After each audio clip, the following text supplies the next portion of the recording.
పవన్ గార్డెన్‌కి స్వాగతం. ఈరోజు స్పైడర్ మైట్లు పట్టిన మొక్కలను ఏ విధంగా క్లీన్ చేసుకోవాలో చూపిస్తాను. ఇది ఇండియన్ గూస్‌బెర్రీ చూస్తున్నారు కదా! స్పైడర్ మైట్లు గూడు పెట్టిందనమాట. చెట్టు ఎదగడానికి కూడా చేస్తది. ఇదొచ్చేసి మదర్ ఆఫ్ మిలియన్స్ అంటారు. డెవిల్స్ బ్యాక్ బోన్ అంటారు. చూస్తున్నారు కదా! ఇక్కడ కూడా బూజ్ అనేది పట్టిందనమాట. ఇదన్నీ స్పైడర్ మైట్లు ముందు బాగా పట్టేసి ఈ విధంగా గూడు కట్టేసి వెళ్ళిపోయినాయనమాట. దీన్ని మనం రన్నింగ్ ట్యాప్ కింద అంటే డైరెక్ట్ లేకోకుండా కొంచెం సపోర్ట్‌గా అంటే కింద చూస్తున్నారు కదా! బ్లూ కలర్ ట్యాప్ ఉందని.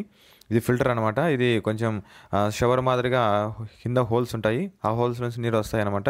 సో, డైరెక్ట్ పడితే ఏమైతుందంటే మొక్క ఆకులు సెన్సిటివ్ కాబట్టి కింద పడేదానికి అవకాశం ఉంది.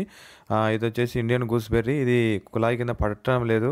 సో, మీరు గనక ఇలా క్లీన్ చేయాలనుకుంటే గనక కొంచెం హైట్ ఉన్న కుళాయి కింద దీన్ని పెట్టండి. లేదంటే ఒక పైపు దీనికి కనెక్షన్ ఇస్తే గనక ఆ పైప్ ద్వారా నీళ్లు పట్టండి. మొత్తం ఈ యొక్క స్పైడర్ మైట్లు అనేటివి పోతాయి.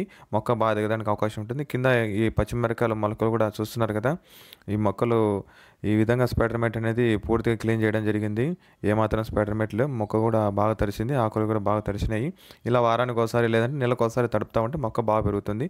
ఇది మదర్ ఆఫ్ మిలియన్స్ చూస్తున్నారు కదా! ఏమాత్రం లేదు బాగుంది. సబ్స్క్రైబ్.